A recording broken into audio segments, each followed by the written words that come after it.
Okay, so now that we've seen Fun Home on a Dublin Core template, we can look at what Fun Home looks like in XML.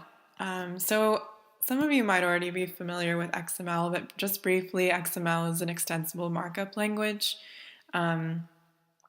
So it basically defines a set of rules for encoding documents in a format that is both human readable and machine readable. And as we talked about with Mark, which is machine readable, having this ability for both humans and machines to read something is very important. Excuse me.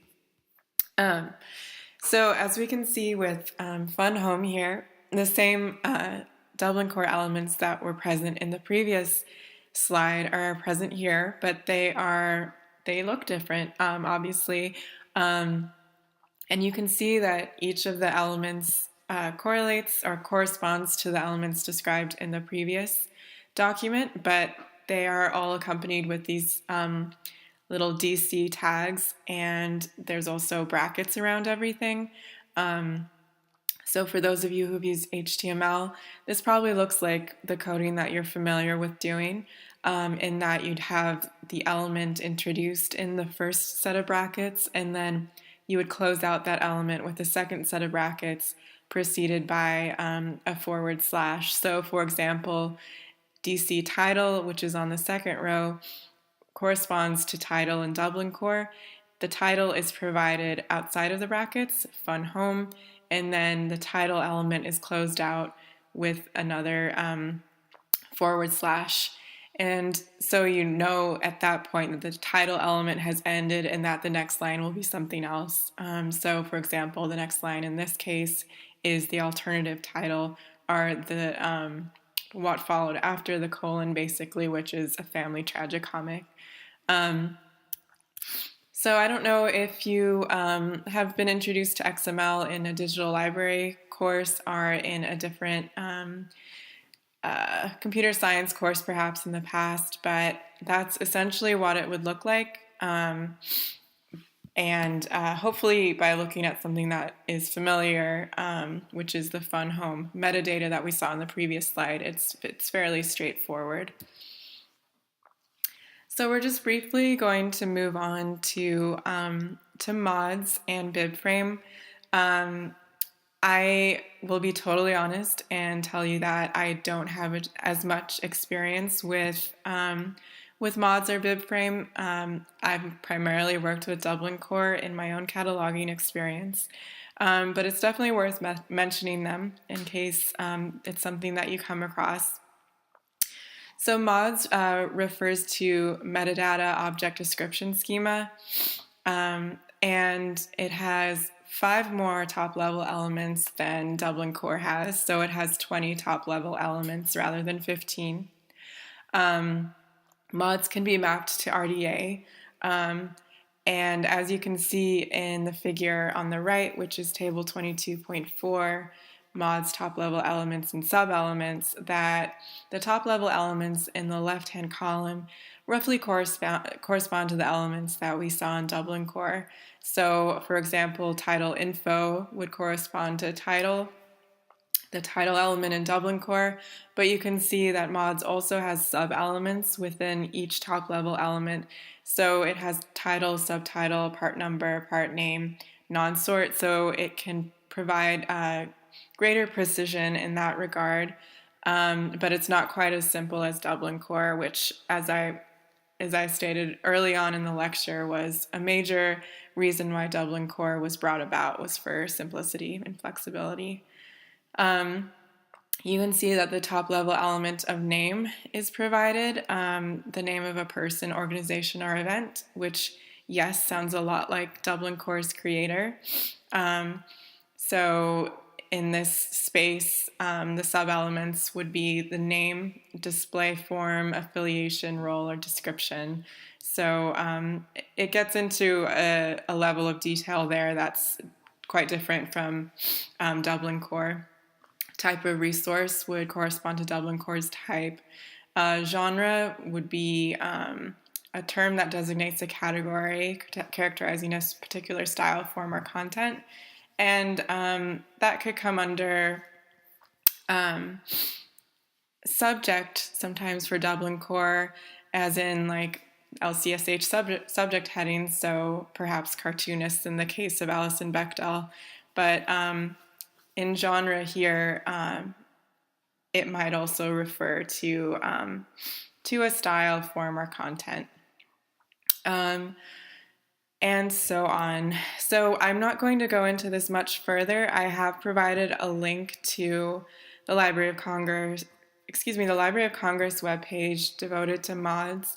And that provides the mod schemas and outline, mods conversions, which is really helpful. Again, conversions is something that you'd probably be doing if you were dealing with metadata. So you can convert MARC to mods, mods to Dublin Core, RDA to mods, and so forth. It's a pretty flexible schema in that regard. And the website also provides mods tools, which is very helpful. The thing that I will mention here, and I probably will mention it again, is that it's worthwhile with any of these standards and with any of these schemas, checking back at the on the website, sort of the main website for that schema, to see if there have been updates, because sometimes the schemas are updated and sometimes the tools change. So as we just saw, some of the mods tools look like they're a few years old, so you probably want to be sure that they're still the most up to date. So we'll briefly look at BibFrame, and I provide an image here, which you can actually find by, if you click on the Library of Congress URL that I provided here. It links to the BibFrame, or the Bibliographic Framework Initiative site within the Library of Congress. And if you want to see this BibFrame model, you just click under Model and Vocabulary and click on BibFrame Model, and you'll see it there as well. And this describes the different elements of the model that I provided here. So the creative work is a resource reflecting a conceptual essence of the cataloging resource. An instance is a resource reflecting an individual material embodiment of the work. So, for example, as you can see depicted visually here, the work might be the idea. It might be like the thought bubble that you imagine above a person's head as they're conceiving of a work. But the actual instance, or manifestation, as you might remember from Ferber, would be the actual physical publication that you're talking about. So the actual book sitting on your table is the instance. So rather than harnessing your metadata from the idea, you're harnessing that from the instance, which is obviously easier to do because it has a specific publisher, a location of publication, and a format, whereas the work, which is the creative output of the author, may not actually be embodied in any physical form. So yeah, I encourage you again to review BibFrame as much as you would like. And another thing that I will mention here is that BibFrame is expressed in RDF, which is a resource description framework. And I've also provided a link out to the W3 site, which is a very useful site to have in your sort of toolkit in general. But this page on W3 about the semantic web, basically it describes the resource description framework, which, as it says here, is a standard model for data interchange on the web. So again, allowing for communication of data that is machine readable. Okay, so moving on from BibFrame, we're just going to reflect on the types of metadata that exist. So I already described in the first few slides some of the uses of sort of technical and descriptive metadata, for example, but I want to specifically call out the other types of metadata that exist that you may come across, although they may not always be categorized specifically in this way. So obviously, descriptive metadata exists, which often refers to content. And as I had mentioned earlier, it can be used for validation purposes, especially within the digital realm. And it can provide description for physical characteristics, etc. And another type of metadata is administrative, which can relate to the proper use of a resource. It can be legal, so having to do with legal rights and obligations. It can be technical, which I also already spoke about earlier in talking about how it can be used to provide requirements or sort of specify technical requirements for future use. So metadata is very powerful. It can be structural, so having to do with the components of the resource, and it can deal with preservation, which I talked about earlier in terms of legacy, in terms of legacy resource integration and talking about interoperability also. So those are the types of metadata that you might come across in your careers as information scientists. So I've reviewed quite a bit here, and I'm just going to provide a couple of lists that you can click on at your leisure that provide further information about data content standards, ones that we covered here and ones that we didn't cover here. So I'm just briefly going to go over what those are. So there's the AACR, which is the Anglo-American Cataloging Rules site. I've linked out to the AACR2 website. This actually primarily shows where you can obtain copies of AACR, and we actually can get online access to that through Cataloger's desktop as well. If you haven't already, you just go to your Cataloger's desktop, log in with whatever password you selected, and then if you go to contents, you can see that Anglo-American Cataloging Rules is actually the first option you can click on there. Another resource, hopefully you've already used this before, is RDA. That is the RDA website.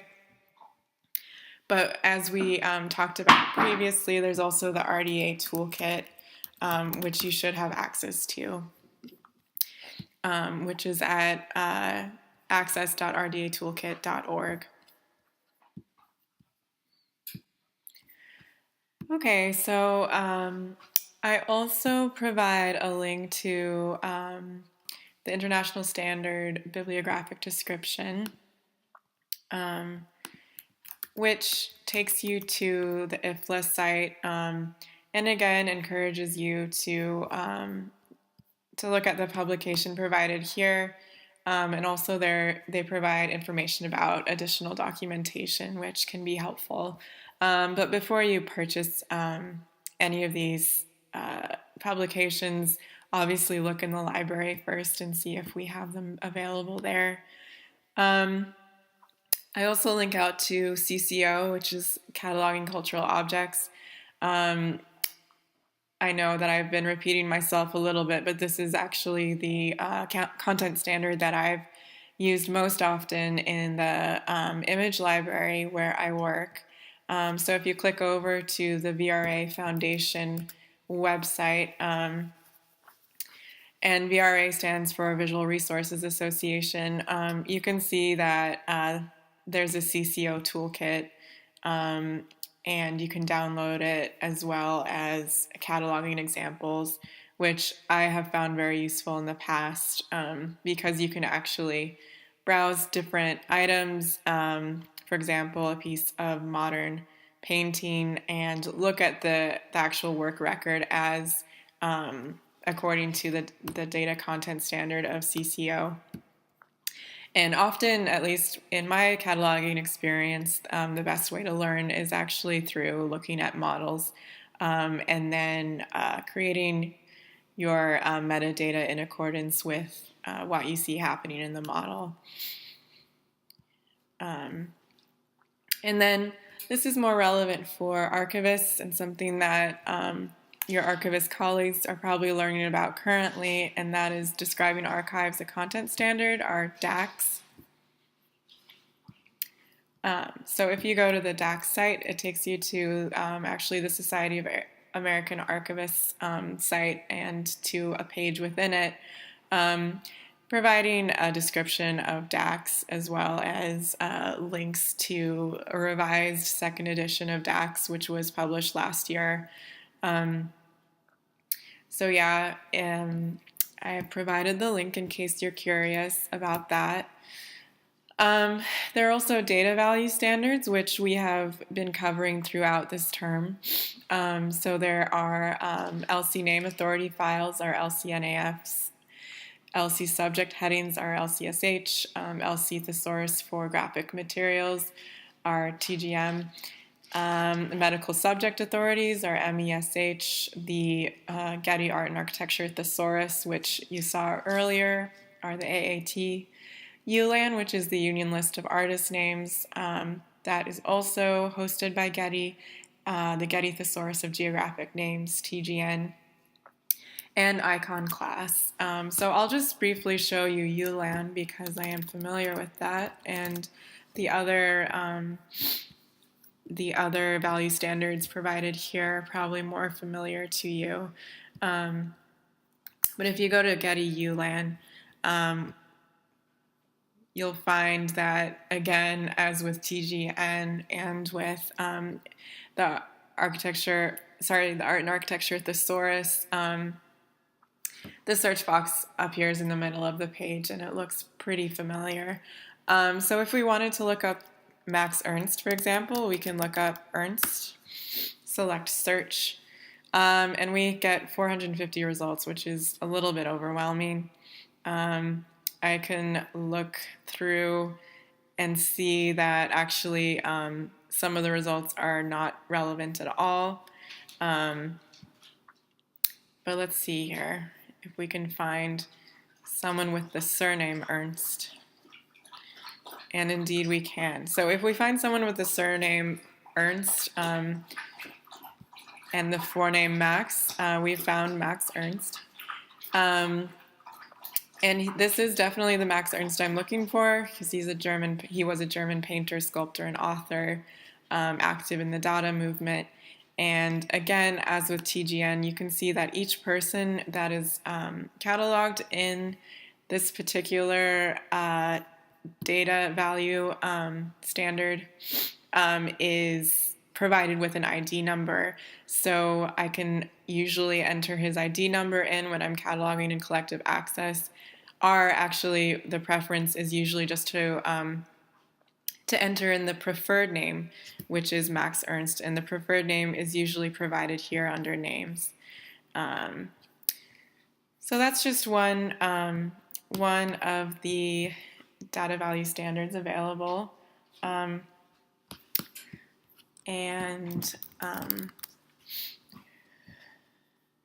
We can also see that icon class is somewhat similar. It's a classification system designed for art and iconography, which I have to admit I've never used before. So I'm not really sure how popular it is at this point. But I've provided a link over to icon class in case you're interested in learning more about it. And as you can tell, the name comes from icon classification. Okay, so that is the end of the lecture for today. And I just want to briefly provide some links to further reading. So if you haven't already, I would highly recommend reading Anne Gilliland's Setting the Stage. which is available at the link here, and also, I believe, through CourseWeb. And that's about a 20-page document that really describes metadata in a very succinct and helpful way in terms of looking at the content, context, and structure of resources, which is something that those of us who studied archives are familiar with. I've also provided a link to Artstor, which I mentioned earlier, because I do think it's a pretty amazing site if you're looking for high quality images. I have used it many times over the past several years. And then, very importantly, I link out to the Dublin Core Metadata Initiative website, which is simply dublincore.org. But again, I would encourage you where you're finding areas of interest are, if you have further questions, to look up these anything really that I've mentioned today. There are a lot of resources out on the web, but if you need specific guidance on where to find them, feel free to get in touch with me. I am at aoq1@pitt.edu. Thank you so much for listening, and I hope that you have a great week. Don't forget that the paper is due next Sunday, and there's also a brief metadata quiz due the same night. So you might want to get a head start on that and just go ahead and do that sooner rather than later. But yeah, thank you so much for listening.